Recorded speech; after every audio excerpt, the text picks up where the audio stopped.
43তম বর্ষ গলবিন সার্বজনীন দুর্গোৎসব। আমি আপনাদের মাধ্যমে সবাইকে শারদীয়ার প্রীতি শুভেচ্ছা অভিনন্দন জানাচ্ছি, আপনাদেরও জানাচ্ছি।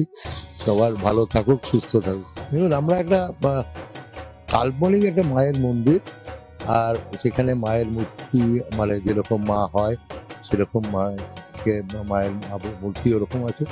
আর মন্দির একটা মন্দির, দেখুন একটা কাল্পনিক একটা মায়ের মন্দির হিসাবে এটা করে দিয়েছে, কোনো সেইভাবে কোনো কিছু বোঝানোর জন্য না। আবাসিকদের পুজো, মায়ের মন্দিরে মা আছে, মায়ের পুজো হচ্ছে। দীর্ঘ